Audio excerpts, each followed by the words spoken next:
कैलाश मेरा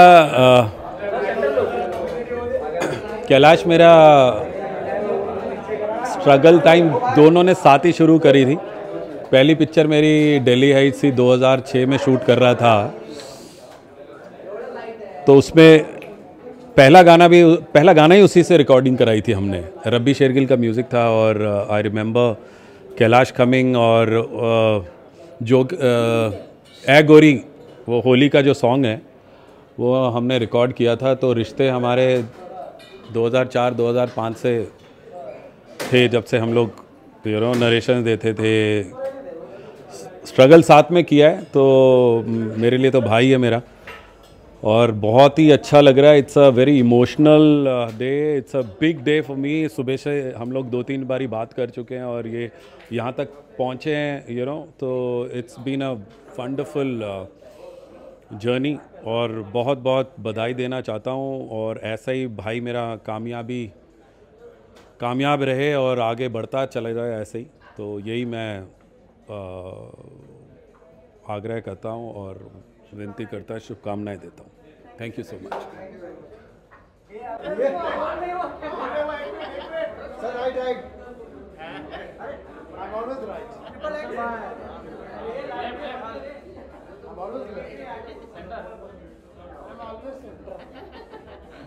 Because you are my mentor. Thank you all the best, sir. अरे रुकिए sir,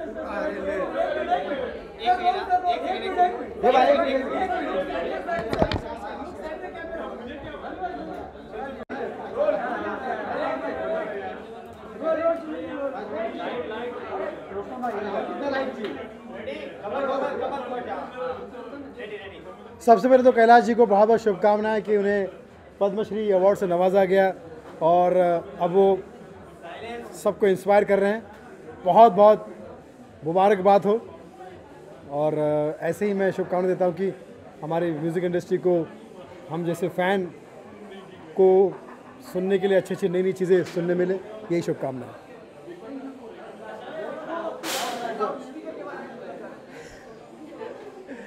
loud speaker के बारे में जो कुछ भी सोनू भाई ने बोला है, मैं सिर्फ इतना कहना चाहूँगा कि सोनू भाई की भावनाओं को समझो। वो बहुत अच्छे इंसान है, बहुत नेक इंसान है, बहुत ही प्यारे इंसान है। मैं उनका बहुत बड़ा फ़ैन हूँ और मैं उनको अपना गुरु भी मानता हूँ। उन्होंने मुझे एंकरिंग भी सिखाई है। उनकी बहुत सारे वो आवाज़ें निकालते हैं तो मैं उनकी कॉपी करता हूँ। और उन्होंने कुछ मेरे ख्याल से जो कहा होगा वो वैसा एग्जैक्टली नहीं कहा होगा। तो जैसे कैलाश जी का जाल आ रहा है, वो भी अपने बातों के जाल में फंस गए हैं। तो प्लीज़ आप लोग सब एक ही बात करना चाहूँगा मेरे स्टाइल में, सोनू निगम जी की भावनाओं को समझो भक्तजनों। Love you all. Thank you, all the best. Thank you, thank you, thank you.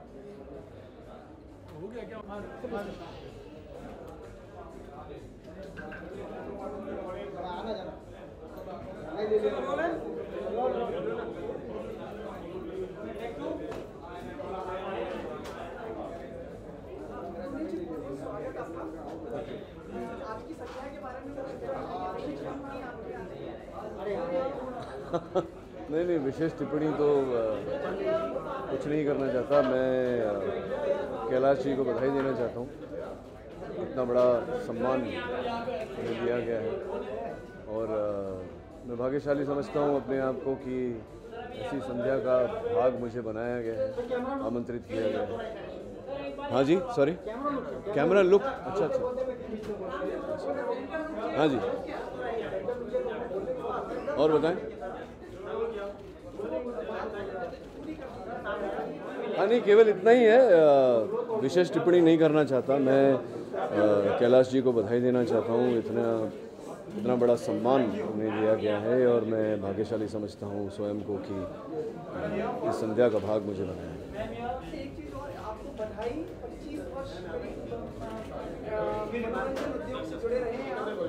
नहीं, बतौर अभिनेता 25 साल हुए, फिल्मों से जुड़े 30 साल हुए।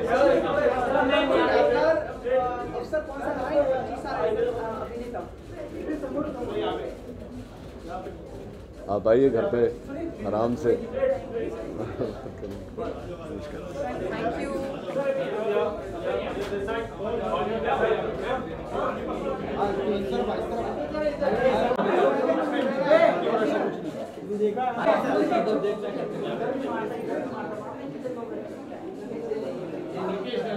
हाँ जी बोलिए, कौन सवाल पूछने वाला है?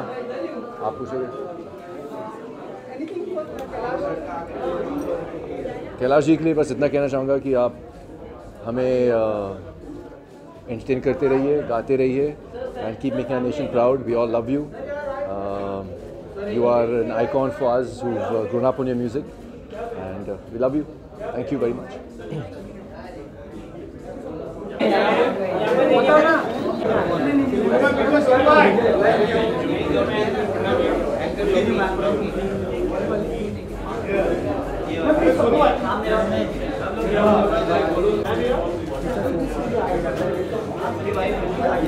डोंगरी का थैंक यू।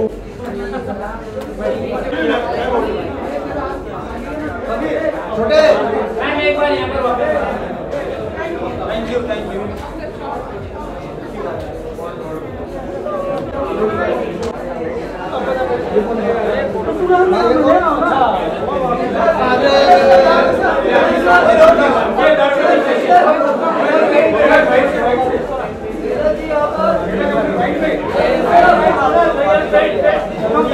ये हाइट आएगा ना?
Come Baba, you wanna go?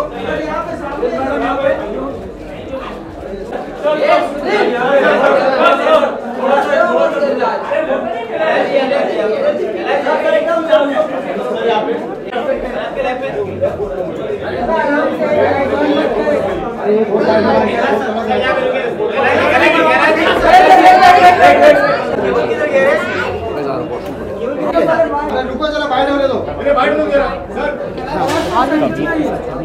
हाँ हाँ कबीर का ये हटा ये बॉटल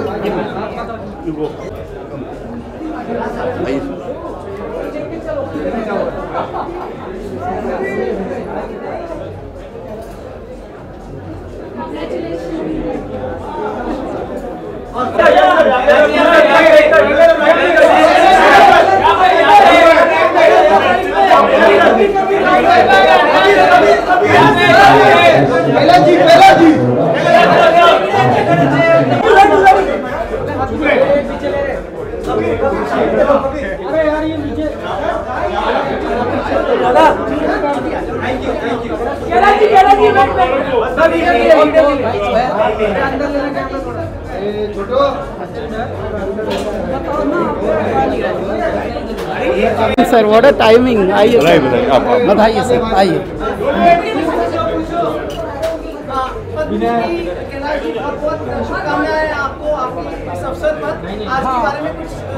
ये जो आज का सेलिब्रेशन है आप लोगों के लिए किया है मैंने, और आप लोगों के लिए करने का मतलब ये है कि सीएम सर आ रहे हैं थोड़ी देर में, तो फिर से हम आपसे मुखातिब होंगे।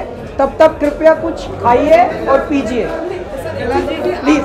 बताइए क्या क्या होने वाला है आज बस ये जब आप सेलिब्रेट करते हैं तो क्या क्या होता है, उमंगें उठती हैं, तरंगे उठती हैं, बावलापन जागता है।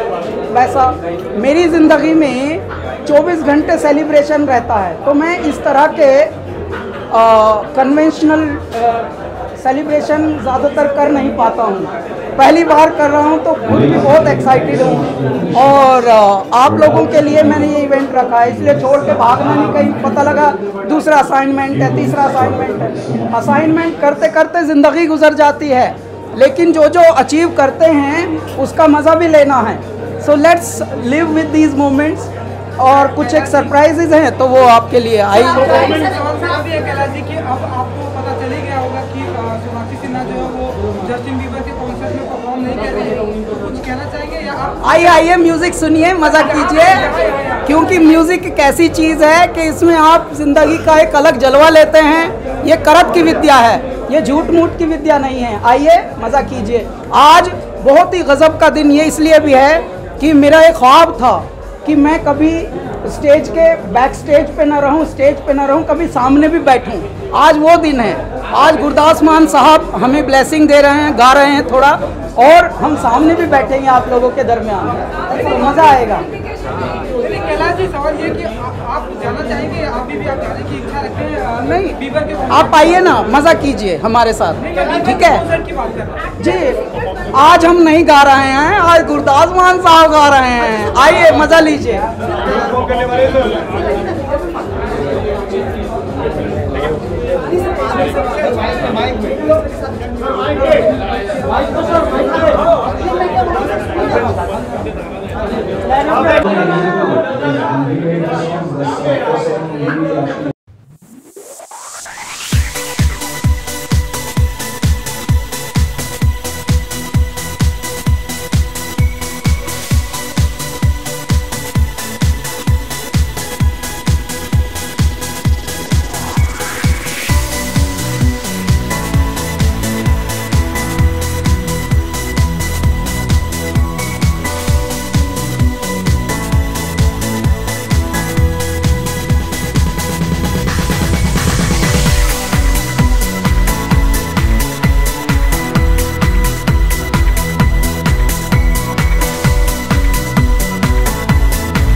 समझदार हो गए थे जितने भी पूजा करने आते थे, और ज़्यादा उसको कुछ दे नहीं रहे थे। तो एक दिन वो भटकते भटकते कि दारू खाने के पास चला गया, और वहाँ जाते ही उसकी झोली जो थी भर गई। तो वो थोड़ा हैरान होकर बोला परमात्मा से कि वाह परमात्मा, बड़े कमाल हो आप, रहते कहीं और हो, एड्रेस कहीं और का दे रखा है। तो मेरी ज़िंदगी में भी ऐसा ही हुआ। मैं यहाँ आया था, हैरानी की बात है, सबके सामने बताता हूँ, आया था यहाँ पर ये सोच के कि अगर कुछ काम नहीं हुआ तो सागर बाबा तो है, उसी में समाप्त कर लेंगे खुद को। क्यों आया था? गंगा घाट से, ऋषिकेश से मैं आया था, दिल्ली में रहते हुए जब बहुत सारे फेलियर्स देखे। म्यूज़िक एक ऐसी चीज़ है जी, जल्दी से कामयाबी होती नहीं है। पहले बहुत सताता है मेरा दाता, उसके बाद कुछ बात ऐसी होती है कि लाखों में कोई एक हीरा चमक जाता है। तो मेरे ऊपर इतनी कृपा अचानक परमात्मा की हुई कि फिर देखते ही देखते सारी चीज़ें बदल गई। मैं अब आपके सामने हूँ 10-12 साल पुराना, और अचानक अभी मैंने कुछ अपने ही फ़ोटो देखे, उसमें मैं खुद को ही नहीं पहचान रहा था। उसमें मोटे मोटे गाल, एक में तो तोंद भी थी। तो ये सब काफ़ी मतलब, इसका मतलब सीजनड हो गया हूँ थोड़ा सा। काफ़ी मौसम देखे हैं, माल चढ़ा था, अब थोड़ा घटा है। बहुत लोग तो घबरा जाते हैं देख के, अरे काफ़ी लॉस्ट हो गए एकदम। मैंने कहा नहीं, अभी भी लॉस्ट नहीं हूँ बैलेंस्ड हूँ। तो आप सबको धन्यवाद देने के लिए मैं आया हूँ। सिद्धार्थ ने परिचय किया और ये ऑडियो विजुअल बहुत प्यारा बना है। मेरे लिए ये सौभाग्य के पल हैं। 10-12 साल में ज़िंदगी मिरेकल जैसी है, जादू जैसी। हर दिन हर जगह मौजूद है, पर तू नज़र आता नहीं, और सच्ची भक्ति के सिवा तुझको कोई पाता नहीं। ऐसा वाला हो रहा है मुझे, हर पल में मुझे मेरा दाता दिख रहा है। और धीरे धीरे कैलासा के 10 साल हो गए हैं और मेरे शायद 12 हो गए हैं। और आज कुछ एक चमत्कारी काम होने वाला है। मेरे बहुत दिल में ये थी कि मेरे दाता बैक स्टेज भी बहुत रहते हैं, ऑन स्टेज भी बहुत रहते हैं। कभी ऐसा होगा कि फ्रंट स्टेज रहेंगे और हम मेरे चहेते म्यूजिशियंस को सुनेंगे। आज वो भी दिन है। तो कृपया, आज का दिन जो है थोड़ा म्यूज़िकल है, और म्यूज़िक जो होता है वो थोड़ा कम ग्लैमरस होता है। तो जितने भी गहरे लोग यहाँ उपस्थित हैं, वो यदि संभव हो सके तो रहना ज़रूर। थोड़ी बहुत देर लग रही हैं क्योंकि सीएम सर ने ख़ास रिक्वेस्ट की है कि मैं थोड़ा लेट हो रहा हूँ, और लेकिन थोड़ा संभाल लेना। नहीं तो मैं जैसा उन्होंने रिक्वेस्ट की है वैसे मैं अब आपसे कर रहा हूँ कि आप भी रहना ज़रूर, क्योंकि बाद में खाना और पीना उसकी भी व्यवस्था है, और ये संगीत का सेलिब्रेशन है। तो कृपया, इसमें कुछ ज़्यादा चमकदारी बात है नहीं, बस आपके सामने हैं जैसे भी हैं बुरे बावले। और मेरे ईश्वर ने पद्मश्री भी दिलाई है। अब बस मैं ये मानता हूँ कि जितनी भी ज़िंदगी है वो मीनिंगफुल जिया जाए। बस ऐसा ही ब्लेसिंग हम पर रखिए सब आप लोग, और आप लोगों की गाइडेंस से काम होता रहेगा। थैंक यू वेरी मच के साथ। बाकी ये है कि मैं 1-2 गाने तब तक टाइम पास के लिए आपको फालतू में गाऊंगा, उसके बाद बुलाऊंगा जिन जिन को बुलाने हैं, क्योंकि टाइम किल करना है ना बाजी। बल्कि मैं सोच रहा हूँ राजू भैया, हे मेरे दाता, आप सामने बैठे और मैं हिमाकत करूँ, आ जाओ ज़रा। बाद में करेंगे गहरी बातें, अच्छी बातें और सीरियस बातें बाद में करेंगे। पहले भैया धन्यवाद है, उसके बाद सुनील भी हैं, तब तक है ना। बहुत ज़्यादा सोफिस्टिकेटेड होना जो होता है कभी कभी भयानक बना देता है मनुष्य को। जितने भी VIPs से मिलता हूँ उनके साथ एक समस्या देखता हूँ, ना वो हंसते ना हंसने देते। और थोड़ा अमीर हो जाते हैं तो सेंटीमीटर्स में उनकी सेटिंग होती है, ट्रेनिंग होती है। This much you have to smile, you know, not much. That's the mannerism. तो धीरे धीरे अब ज़रा इनको संभालो और ये आपको संभालें, बाद में मैं करूँगा साहब। दिल से बात करने के लिए कैलाश भैया के लिए जोरदार तालियां बजनी चाहिए। जमीन से जुड़े आदमी हैं, आज भी 250 ग्राम मिट्टी खाते हैं।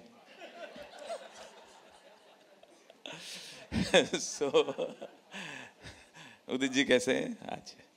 चलिए, हमेशा की तरह अच्छे। अच्छा लग रहा है, मजाक मजाक में काफ़ी लोग आ गए। और मेरा तो एक ही फंडा है, जिंदगी में ऐसा काम करो, जिंदगी में ऐसा काम करो कि बाद में लोग कहें भाई तो रहने दे, हम कर लेंगे। कोशिशें कभी नाकामयाब नहीं होती, कोशिशें कभी नाकामयाब नहीं होती। हाँ, कभी कभी बेइज्जती हो जाती अगर गलत जगह करो तो। बहुत अच्छी 2-3 हंसी बड़ी अच्छी आ रही है। जो हंसे उसका घर बसे, जो हंसे उसका घर बसे, और जिसका घर बसे फिर पूछो कभी हंसे।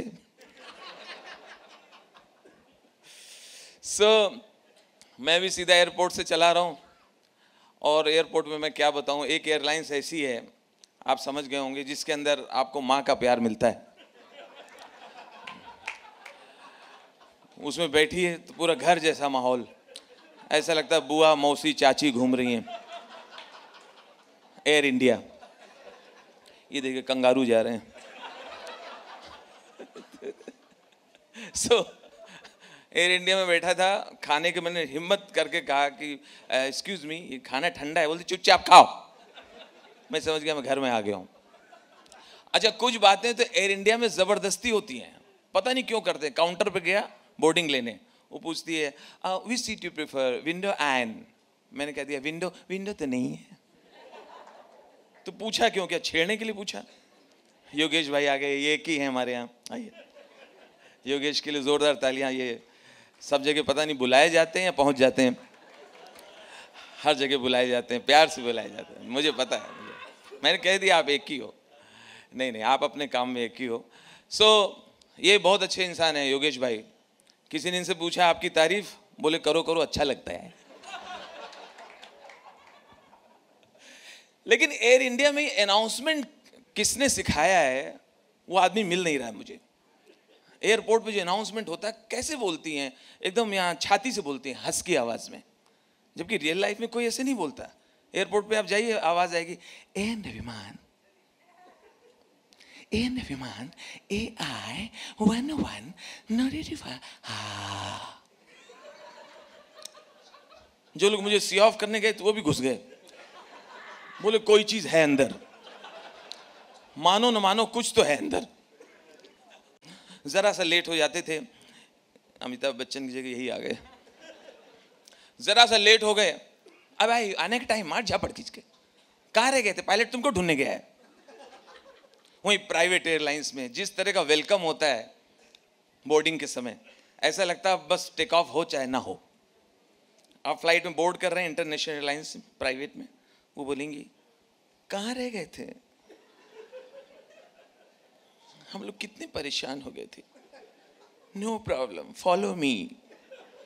पैसेंजर गोद का बच्चा फेंक के जाता पीछे पीछे, बोलता सुनीता पकड़ ही तो होते रहते। अच्छा, एक बार हम लोग शो के लिए कहीं जापान जा रहे थे, कोई कार्यक्रम के लिए जाना होता है, तो अब मुझे मालूम नहीं था कि जापानी लोग ओवर रिएक्ट करते हैं, हर बात पे ऐसा रिएक्ट करते हैं कि शायद उन्होंने आपकी पॉकेट में बम देख लिया है। मैंने सिंपली वाटर मांगा, घंटी बजाई, टंग टंग, हमने excuse me I want water. Water? You want water just now? Later just now you want water? Warm water? कौन वाटर? वाटर? हमने इतना लफड़ा है तो कैंसिल करो, मेरा नवरात्रि का व्रत चल रहा है, मैं निर्जला हूं। अब डिक्शनरी में ढूंढ रही होगी निर्जला है क्या। अच्छा, मुझे कैरेक्टर वैसे मिल भी जाते हैं या मेरी नज़र वैसी हो गई है। मेरे बाजू में पैसेंजर बैठा तो मुझे, अरे राजू भैया देखो जहाज कितना ऊपर आ गया है, विंडो देखो, आदमी चींटी के बराबर दिख रहा है। हमने कहा टेक ऑफ नहीं हुआ, वो चींटी है। अच्छा, कुछ सेक्टर में ये रटे रटाए सुरक्षा के नियम बताती हैं, अगर अलग अलग सेक्टर के हिसाब से अलग अलग बात करो। दिल्ली जयपुर की फ्लाइट होती है मुश्किल से 30 मिनट की, वहाँ भी सेम अनाउंसमेंट। अगर रास्ते में अगर प्लेन को अगर पानी में उतारना पड़े तो रक्षा जैकेट नीचे रखे हुए हैं। मैंने बुलाया, हमने कि इस रूट में कहाँ तुमको समुद्र मिल रहा है, क्या किसी की बाल्टी में उतारोगी? लेकिन बातें होती हैं। अच्छा, खाने का ऑर्डर लेने के लिए एक एयर हॉस्टेस छांट के रखते हैं, उसको शुरू में दिखाते नहीं है, जब टेक ऑफ हो जाती है तो ये निकलती है, आंटी क्या चाहिए? माता जी रहम चाहिए, आप बस आशीर्वाद दे दो, खाना हम लाएं आप गरम करवा दो, 4 पराठे आपके। अच्छा, कभी कभी खाने का ऑर्डर लेंगे, पैसेंजर के मुंह पे पूरा झुक जाती है, what you prefer, veg non veg? अब इसको तो ठीक ठाक लग रहा है, उधर वाला टेंशन में, वो सांस रोके हुए, तो कह रही डोंट वरी अभी उधर भी आऊंगी। You are excuse me, you are मांसाहारी या शाकाहारी? बोला बिहारी। बिहारी।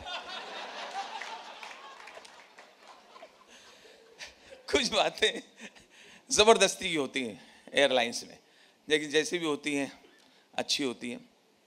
यहाँ पे जब प्रोग्राम ज़ोर से होता है तो आवाज़ अमिताभ बच्चन के घर तक जाती है, तो मुझे उन्हें घर क्रॉस करके आया, फिर यहाँ टन नहीं मिला, और टन मिलता है बहुत लंबा, BR चोपड़ा के घर के पास। तो BR चोपड़ा जी निकल के पूछ लेते हैं, अच्छा JW जा रहे हो? बहुत लंबा टन दिया हुआ है। तो अमिताभ बच्चन से याद है, उनकी कई फिल्मों के मैं हमेशा कुछ मिमिक्री करता रहता हूँ। तो अभी किया है कि दीवार फिल्म में एक सीन है जब अमिताभ बच्चन एक बिल्डिंग खरीदते हैं और बिल्डिंग की वैल्यू से ज़्यादा पेमेंट करते हैं, आपको याद होगा। तो शुरू के लाइनें ओरिजिनल हैं, लास्ट लाइन मैंने ऐड की है। तो बिल्डर हैरान होता है, 3-4 लोग गेस्ट और आ गए, आइए बुके भी लाए हैं, आइए कैलाश जी इधर है। नहीं तो घर की महफिल है, सब ट्रैफिक में फंस गए होंगे। ट्रैफिक बस इन्हीं 4 लोगों के पीछे पड़ा था कि बस मैं नहीं जाने दूंगा तुम्हें, सब लोग कैसे टाइम पे पहुंच गए।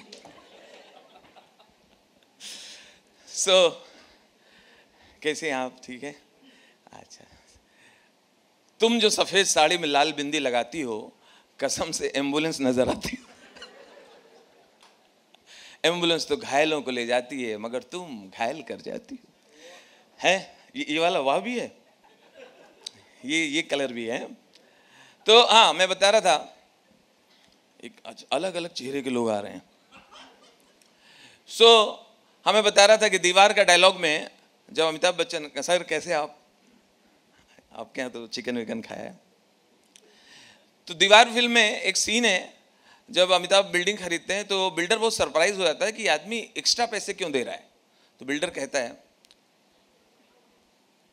विजय माफ कीजिए, आपको बिजनेस करना नहीं आता है। अगर आप कहते तो मैं इस बिल्डिंग में 25-50 लाख रुपए कम कर देता, मगर आपने इसमें हंसने की बात है नहीं है, बात है। ये किसी को या तो छोड़ आए हैं या लेके आएंगे, पेशाब करने गए होंगे। तो बिल्डर, आप कहते, आपने नहीं सुना ना, बस ठीक है। आप कहते तो मैं 25-50 लाख रुपए कम कर देता, मगर आपने इंसिस्ट किया नहीं, डील तो हो चुकी है। अमिताभ, नहीं डागा साहब, डागा साहब आपको मालूम नहीं है। अच्छा, बहुत अच्छा। आप उनकी पोती तो नहीं, श्वेता नंदा? डागा साहब आपको मालूम नहीं है। आप हर शो में आया करो। डागा साहब को मालूम नहीं है, जब इस बिल्डिंग का निर्माण हो रहा था तो मेरी मां ने इसमें पत्थर तोड़े। इस बिल्डिंग के निर्माण के समय आपको भेजा है क्या कपिल ने?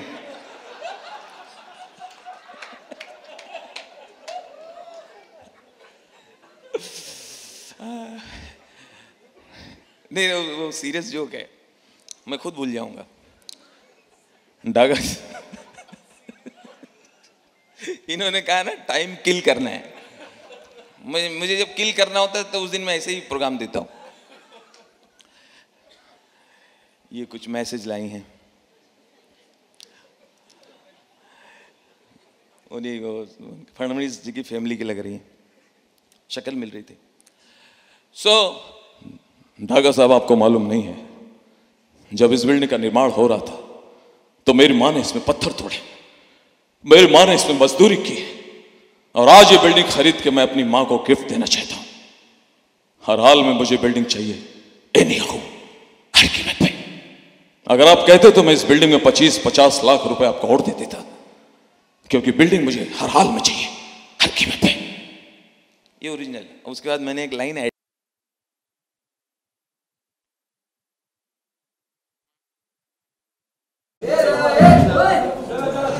ये भाई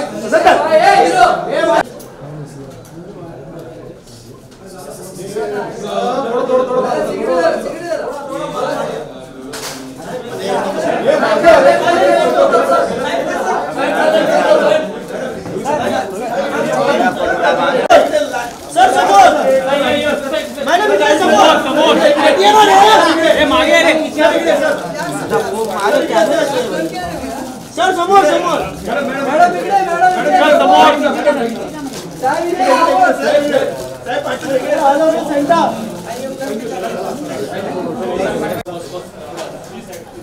चलो रे आगे। स्वागत करें आपको। तो सर ट्रैफिक भी नहीं मिलता रास्ते में। लाल बत्ती गुल हो गई यहाँ। मैंने तो कार में बैक लाइट भी निकला दी। हमने कहा लफड़ा खत्म करो जिससे पहले कोई टोके।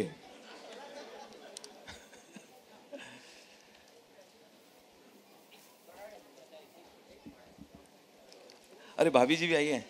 नमस्ते। आप अच्छा ये हो जाए, गाना होना चाहिए आपका। बहुत अच्छा गाती हैं मैडम। ये सब लोग बस मुंह में नहीं घुसना। कैसे आप? ठीक है।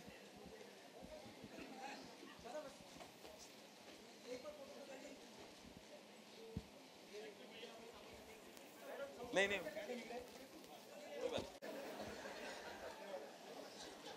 पापा जी, आप रोज यहीं बैठते हो कि आज बैठे हो? अच्छा अच्छा, बेटे के साथ बाप बैठे गए। नहीं नहीं ठीक है, आप हमारे गेस्ट हैं। गाने की बात चल, बहुत सुरीली शाम है सर, और कैलाशा के 10 साल पूरे हुए हैं। और ये इतने सिंपल आदमी, मैंने बताया इतने ज़मीन से जुड़े हुए हैं सर। ये हर रोज़ 100-200 ग्राम मिट्टी खाते हैं और बहुत ही डाउन टू अर्थ इंसान है हमारे कैलाश भाई। इतने सिंपल हैं। कोई भी इनका अचीवमेंट हो, कोई भी बड़ी चीज़ हो जाए, कैलाश भाई कैसे हैं? बस ठीक है, सब अच्छा हो रहा है। अभी एक घर लिया है 12 बेडरूम का। मैंने कहा अरे जोश तो होना चाहिए। सर एक आइटम, गाने वालों को मैंने नोट किया है, अलग अलग तरह के गाने वाले होते हैं। कभी आप अगर कव्वाली सुनने अगर गए हों या पता नहीं कभी जाएं, जो दरगाह में कव्वाली होती है उनका अलग अंदाज होता है। वो सूफी गाते हैं, गाते गाते इतना खौफनाक हो जाते हैं कई बार, जो लोग पहली बार सुनने जाते हैं वो घबरा के भागते हैं, क्योंकि उनका वो स्टाइल है ऊपर वाले से जुड़ने का। ऐ अल्लाह, मैं तेरे दर पे आया, मैं तेरे दर से न जाऊंगा खाली। तू रहमत बरसाने वाला, मैं उल्फत लूटने वाला। तू मेरा, मैं तेरा, याद रख तू मुझ में। तो भर दे झोली कि भर दे झोली या मेरे मौला, लौट के मैं ना धपक दुदुम बपक दुदुम बपक दुदुम। ऊपर से अल्लाह भी बोलते हैं क्या मांग रहा है, इसको जल्दी दो, इसको इंतजार मत करवा, ढोलक फेंक के ना मार दे। अच्छा, गजल वालों को मैंने देखा सर, गजल वालों को मैंने देखा, ये बहुत ज्यादा सॉफ्ट हो जाते हैं और ऐसा परफॉर्मेंस देते हैं कि अब इनसे ज़्यादा शरीफ आदमी कोई नहीं और इनसे ज़्यादा मीठा आदमी कोई नहीं। अच्छा, आवाज़ को भी और भारी कर लेते हैं। ये आएंगे, हारमोनियम पे हाथ रखेंगे, जानबूझ के आवाज़ और भारी। ख़वातीन हज़रात, बहुत ही खूबसूरत गज़ल पेश कर रहा हूँ, गौर फरमाइए। ऑडियंस में कोई खड़ा हुआ, घर पे ऐसे बोलते हो? नॉर्मल बोलो यार, नॉर्मल बोलो, सब समझ लेंगे। अच्छा, गजल वाले हारमोनियम बजाते हैं और खुद ही इंजॉय करते हैं और अपनी तारीफ करते जाते हैं। आहा, वाह क्या बात है, आहा, वाह वाह वाह। फिर वो खड़ा हुआ, भैया तुम ही इंजॉय कर रहे हो, प्रोग्राम देखने हम लोग आए हैं, तो बीच बीच में बताते चलो कहाँ कहाँ मजा आ रहा है। अब ये समझ गया कि पूरे प्रोग्राम में मुझे यही परेशान करेगा, तो उसको एडजस्ट कर रहा है। जी जी, बड़ी खूबसूरत फरमाइश है। फरमाइश नहीं, जो कहा है वो ध्यान रखो। अच्छा, ये लोग गाते कम है, गाने के बारे में नॉलेज ज्यादा बताते हैं। ये जो गजल है ये मिर्जा गालिब की चंद लाइनें हैं, उसको मैंने राग तोड़ी में और उसमें नट भैरों में, दीप चंदी में लिया है और चंद अल्फाज जावेद अख्तर के हैं, जान अख्तर और जानी सर। फिर वो खड़ा हुआ, देखो भाई थूकने का अगर दिल है, प्रोग्राम रोको, थूक के आओ, बहाने से मत थूको। जी जी, बहुत ही अच्छी फरमाइश है। फरमाइश नहीं, जो कह रहे हैं बस समझो उसको। जी जी जी। अच्छा, कुछ गजल वाले गजल गाते गाते अभी जी ऐसा गंदा गंदा चेहरा बनाते हैं।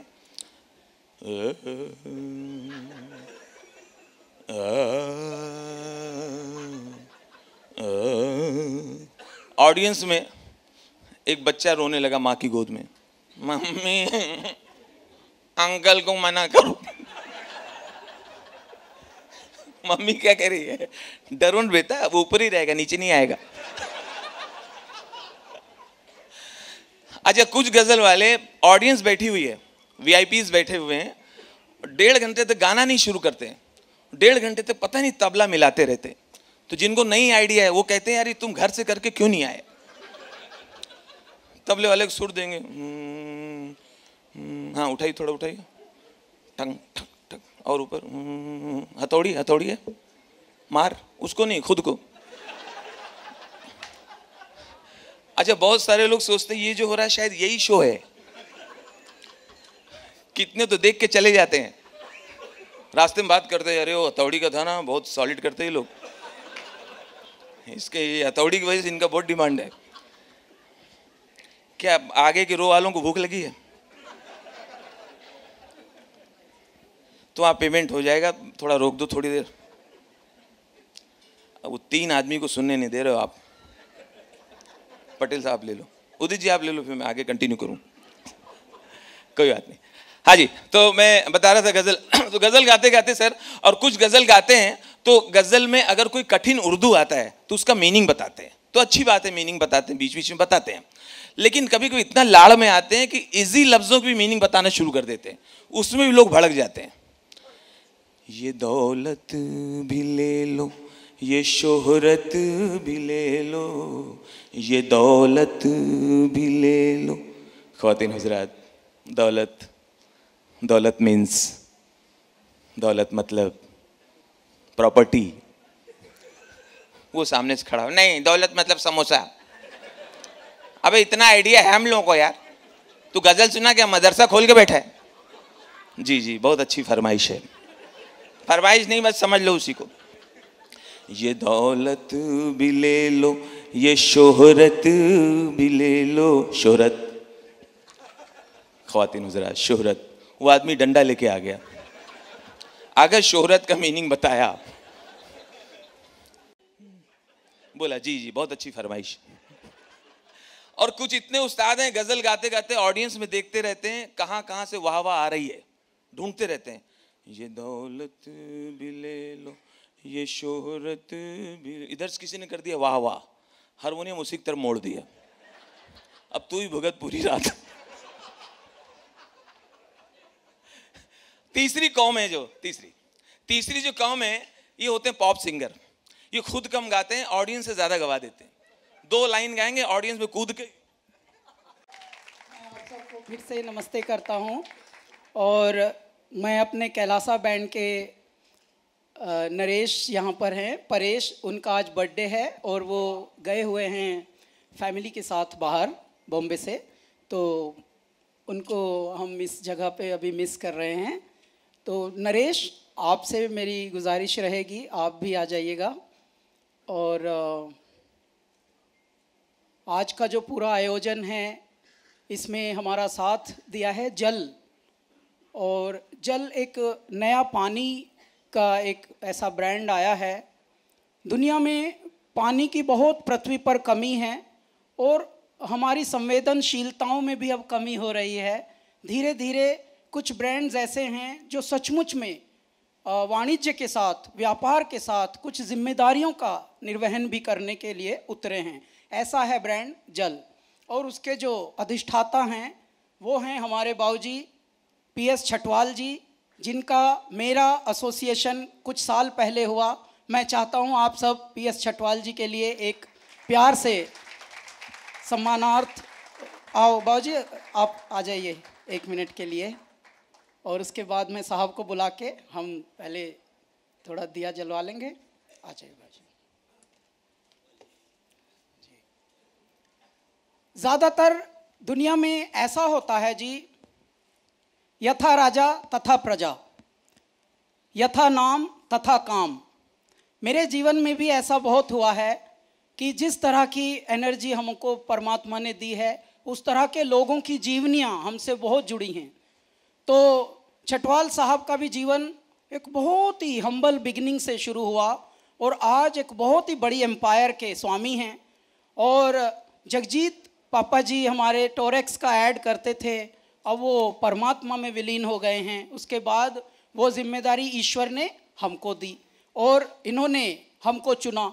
ऐसे लोग क्यों पृथ्वी पर अनिवार्य हैं जी? संगीत में अगर ऐसे लोग प्रमोट ना करें म्यूज़िक को और म्यूज़िक की चीज़ों को तो बहुत कम हो जाए संगीत। वैसे भी धीरे धीरे तो अब दुनिया बदल रही है जी। मुझे अभी पिछले हफ्ते एक लंदन से बहुत ही प्यारी ऑफ़र आई और वो बोल रहे थे 2 शो कराएंगे आपके। मैं खुश हो गया यार, 50-60 लाख का काम हो गया आज तो। जैसे ही उन्होंने मुझसे फिर पूछा, बट भाई जी can you sing on track? मैंने कहा जी ये क्या होता है? ट्रैक पे तो आजकल रेल चल रही थी, आप हम ही से। तो बोल रहे हैं नहीं उसमें क्या होगा, थोड़ा खर्चा भी कम हो जाएगा, ट्रैक पे गा लीजिए। तब मैंने बताया कि दुनिया में धीरे धीरे ये सोच कैसे बदल रही है और जिसकी वजह से म्यूजिशियंस के बच्चे अब म्यूजिशियन नहीं रहे धीरे धीरे, क्योंकि ट्रैक पे गा रहे हैं सब, धे धड़ाधड़ मशीनों से काम हो रहा है। तो ऐसे लोगों का परमात्मा ने प्रतिपादन किया है जो हमारे पापा जी जगजीत सिंह जी के समय से लेकर आज तक संगीत के साथ जुड़े हुए हैं। और बहुत सारे ऐसे प्लान हैं अभी हम लोगों के जो हम संगीत को रख रखाव के लिए कुछ अच्छे चीज़ें करने वाले हैं। मैं ऐसा परिचय उनका देना चाहता हूँ। ऐसे लोगों का होना, आप जैसी प्यारे लोगों का होना जिनकी ब्लेसिंग्स मिले हमारे संगीत के लिए और लाइव म्यूज़िक के लिए स्पेशली होना बहुत ज़रूरी है। मैं नरेश से निवेदन करूंगा आप भी आ जाइए और साहब आप भी आ जाइए। अब हम ज़रा दिया जलाकर फिर दिया जलाने के बाद हम लोग एक सरप्राइज़ है यहाँ पर जो ये म्यूज़िक लगा हुआ है। आज हम नहीं गाने वाले हैं, बस ये मैं बताना चाहता हूँ। अब सबको लग रहा होगा कि अभी हम गाएंगे, म्यूज़िक लगा हुआ है। आज मैंने जो बताया था, मेरी बचपन से एक चाह थी कि अगर कभी ऐसा कामयाब हुआ कि कभी कुछ म्यूज़िक सुनने का भी मौका मिला और मैं स्टेज के ऐसे बैठूं जैसे देवेन भारती जी बैठे हैं सामने, तो तब मेरे मन में एक बात आ रही थी देवेन सर कि गुरदास मान जी को बुलाऊंगा। तो आज मेरे मन में जो बहुत पहले एक इच्छा थी, परमात्मा ने वो भी पूरी की है आप लोगों के आशीर्वाद से। तो खुशियों में सागर, खुशियों का सागर वलवला रहा है, उमंगें छलक रही हैं, तरंगे महक रही हैं। Thank you very much. और अब ज़रा ये हाँ हाँ अमृता जी, अमृता आप भी आ जाओ।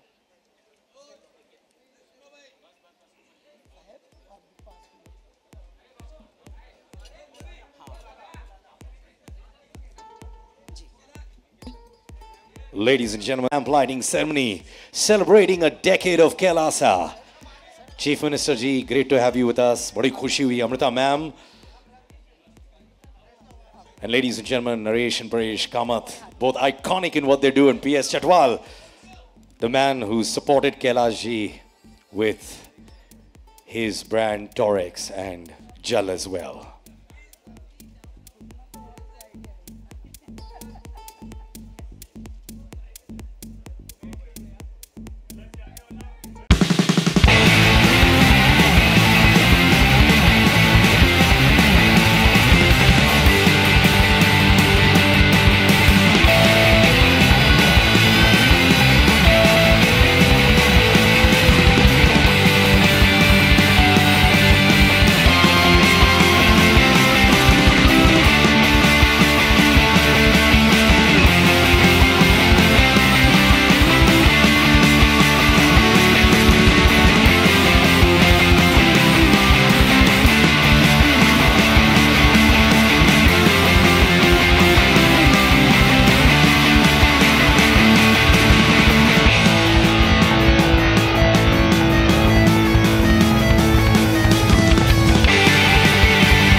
सीएम साहब, मैं जानता हूं कि आप बहुत रुचि रखते हैं इन म्यूजिक, कल्चरल एक्टिविटीज.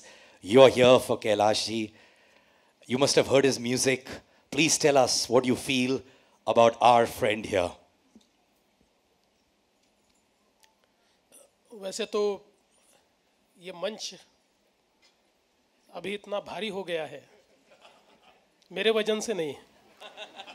तो मैं ऐसा मानता हूँ कि कला के क्षेत्र में, म्यूज़िक के, गाने के, एक्टिंग के, हमारे स्टैंड अप कॉमेडियंस, सारे लोग जिनको हमने अक्सर पर्दे पर, पर्दे के पीछे, छोटे स्क्रीन पर देखा है, सराहा है, ऐसे सारे लोग आज इस मंच पर है. इसलिए मैं सभी का बहुत बहुत अभिनंदन करता हूँ. मैं निवेदन करता हूँ साहब, क्या बात, आप भी आइए, हमारे लिए ये एक बहुत ही सौभाग्य के लक्षण होंगे. बहुत स्वागत है आपका, बहुत बहुत स्वागत है. प्लीज साहब, आइए, हम हमारे मध्य आइए. फिर से फोटो ले लीजिए. I am sorry sir. Devendra sir भी हमारे बड़े भैया की तरह हैं, हमको बहुत प्रेम करते हैं, तो प्लीज संभाल लीजिए.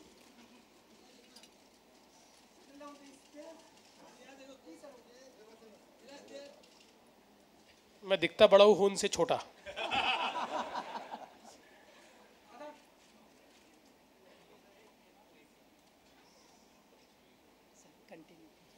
गुरदास मान जी का भी बहुत बहुत मैं स्वागत करना चाहता हूँ. देश में जिन्होंने कई वर्षों से हम सभी को अपने आवाज़ से, अपने गानों से बहुत मोहित किया है, ऐसे गुरदास मान जी भी आज हमारे बीच परफॉर्म करने वाले हैं.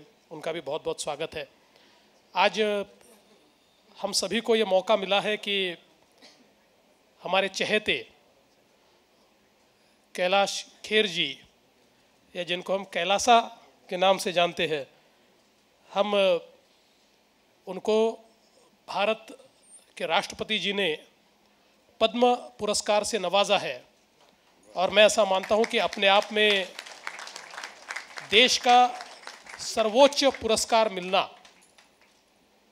एक बहुत बड़ी बात है. और मैं ऐसा मानता हूं इतनी कम उम्र में, कई बार पद्म पुरस्कार आदमी जब हमारे ही साथ एक 92 ईयर के मूर्ति सर को मिला है मृदंग प्लेयर के लिए, और उनसे चला भी नहीं जा रहा था, तो राष्ट्रपति जी स्वयं चल के आए, और एक तो पोस्टुमस भी मिला. तो मैं हंसा ये सब देखकर. हे मेरे दाता, हमारे ऊपर तो अनंत कृपा हो गई. तो हमको तो यंगेस्ट म्यूजिशियंस की तरह से, एक तरह से अभी उस श्रेणी में आए हैं. 43 में मिला. तो भगवान शिव की कृपा कैलासा जी के ऊपर पहले से रही है.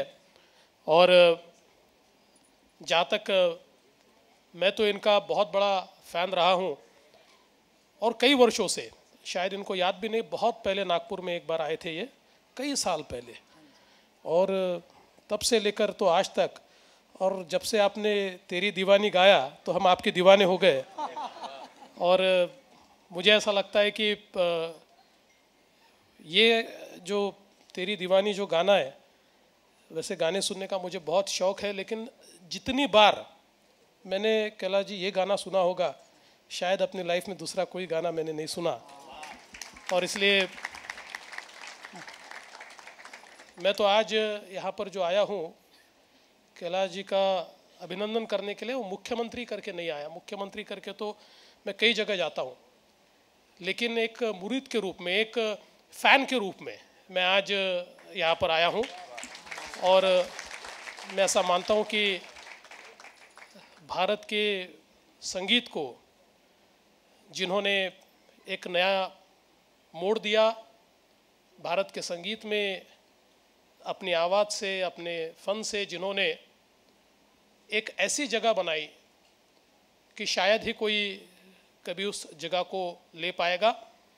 वैसे तो हर गायक जो होता है अपने आप में उसका अलग फ़न होता है, उसकी एक अलग स्टाइल होती है. लेकिन कैलाश जी ने, मैं ऐसा मानता हूँ कि सारे प्रकार के जो सुनने वाले लोग हैं उनको अपने से जोड़ लिया है. और विशेषकर जब सूफ़ी संगीत हम उनका सुनते हैं तो उसमें मुझे ऐसा लगता है कि सारी चीज़ें, उसमें ईश्वर की भक्ति भी है, उसमें भारतीय संगीत भी है, उसमें वेस्टर्न म्यूज़िक भी है, सारी चीज़ों का एक फ्यूजन, सभी को एक साथ बांधने वाला, ये हमको उसमें दिखाई देता है। और इसलिए जिस प्रकार से उनको ये पुरस्कार मिला है, मैं ऐसा कहता हूँ कि बहुत ही डिज़र्विंग। और मुझे इस बात की खुशी है कि हमारे प्रधानमंत्री मोदी जी ने एक नई पद्धति की शुरुआत की। मोदी जी ने कहा कि पद्म पुरस्कार ये केवल किसी अनुशंसा से नहीं मिलने चाहिए या किसी सिफारिश से नहीं मिलने चाहिए, और एक नई पद्धति की शुरुआत उन्होंने की। आज पहले तो ये था कि हम जिसको, यानी स्टेट जिसको रिकमेंड करेगा उसी को पद्म पुरस्कार मिलता था, लेकिन अब उन्होंने कहा ऐसा नहीं है, स्टेट भी रिकमेंड करे लेकिन नहीं भी करे। हालांकि कैलाश जी को तो रिकमेंड करने में हमको तो इतनी खुशी थी, उन्होंने कभी कहा भी नहीं, लेकिन हमको ये लगा कि हमने करना चाहिए तो स्टेट ने किया, लेकिन स्टेट के रिकमेंडेशन से नहीं, उनके फ़न के कारण उनको, उनके संगीत के कंट्रीब्यूशन के कारण उनको ये पुरस्कार मिला। तो मैं ऐसा मानता हूँ कि देश में इस प्रकार का ये जो पुरस्कार निश्चित ही जो डिज़र्विंग है, जो लोग अपने क्षेत्र में सर्वोच्च कार्य करते हैं, उनके लिए पुरस्कार मिला है। मैं केवल कैलाश जी को बधाई देता हूँ, उनका आभार भी व्यक्त करता हूँ, उनका अभिनंदन भी करता हूँ, लेकिन एक नसीहत भी देता हूँ। कैलाश जी, जल्दी पुरस्कार मिला है और कई बार ये पुरस्कार मिलने के बाद लोग रिटायरमेंट की ओर जाते हैं, आपने तो अभी शुरुआत की है, तो अभी आपको बहुत ऊपर जाना है, और इसलिए इस पुरस्कार को आप मंजिल ना समझे, इसको केवल पड़ाव समझे, और पड़ाव समझते हुए और आगे जाइए, मंजिल बहुत दूर है। अभी आपको बहुत संगीत की सेवा करनी है, बहुत आपको ईश्वर की सेवा करनी है, क्योंकि आप संगीत रूपी ईश्वर की सेवा करते हैं, तो आप निश्चित वो करेंगे, ये मुझे विश्वास है। मैं आपका बहुत दिल से और पूरे महाराष्ट्र की तरफ से अभिनंदन करता हूँ।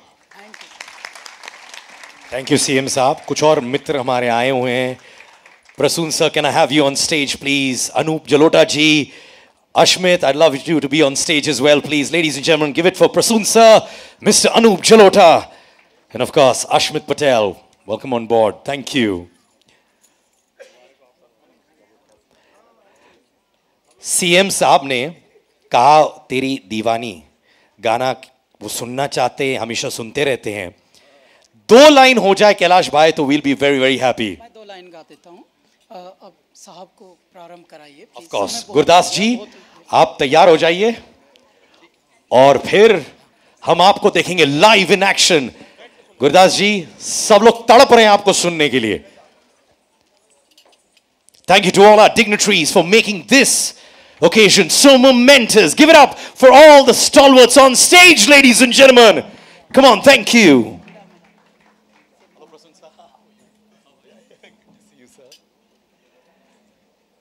क्योंकि जिनकी वजह से आज पूरा इवेंट थोड़ा लेट हुआ है, वो बड़े इमोशनल रूप में दिख रहे हैं, और थैंक यू वेरी मच। आप सबका मैं बहुत बहुत आभार व्यक्त करता हूँ। Thank you all very much कि आप लोगों ने अभी तक बहुत ही प्यार से ये सब इवेंट को अच्छे से संभाले हैं, और बस जब तक आप लोग आएंगे आपको मैं नमन करता हूँ, सबको प्यार से आप देखिए। मैं तब तक 1-2 लाइन बिना म्यूज़िक के ही कर लूँगा, आप सेटिंग कीजिए तब तक। भाऊ जी आप बैठो।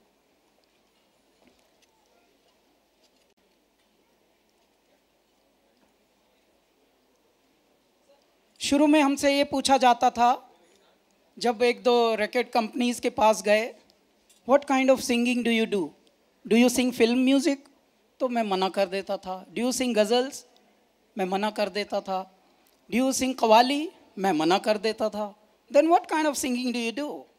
मुझे कुछ पता नहीं होता था कि ये जो हम गाते हैं ये है क्या।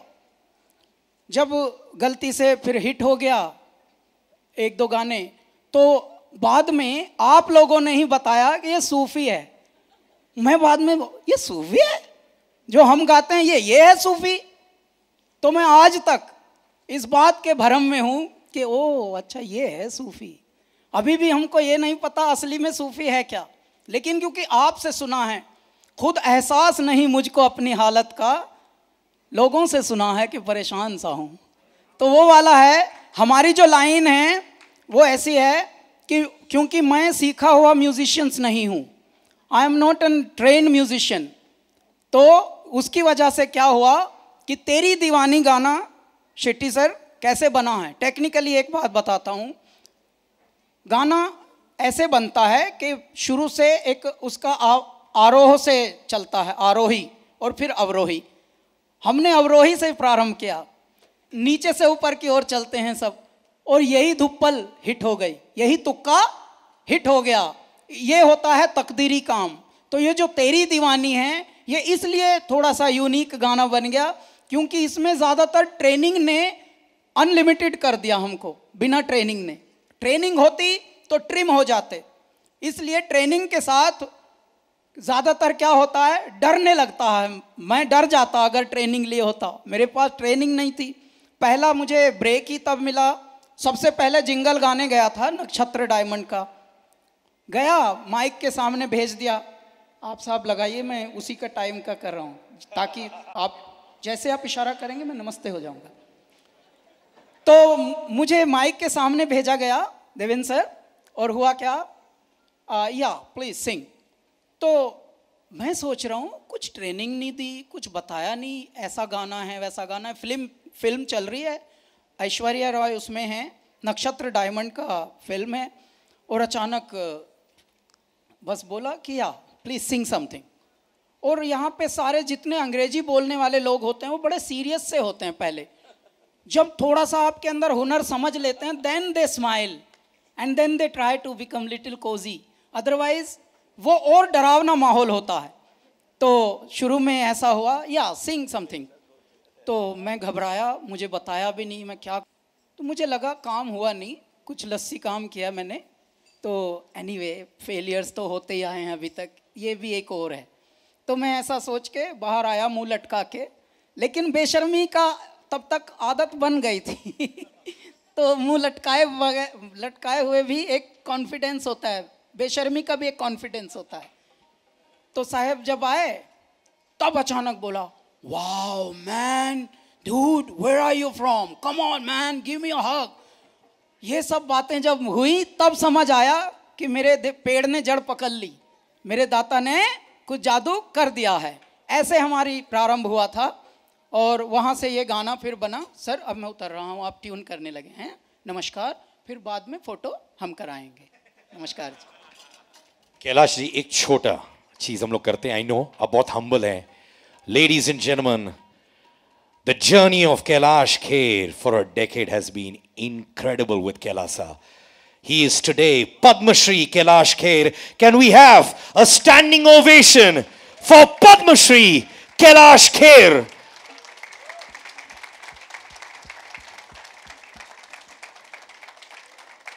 This is beginning of another journey, Kailash Bhai. We love you from the bottom of our heart. Keep the humility going. And here's to lots more accolades across the world. Ladies and gentlemen, Kailash Kher. Thank you. And रुके रहिएगा, एक बहुत ही बड़ा surprise performance हो रहा है, इनकी tuning जारी है और वो सरप्राइज परफॉर्मेंस कुछ ही क्षणों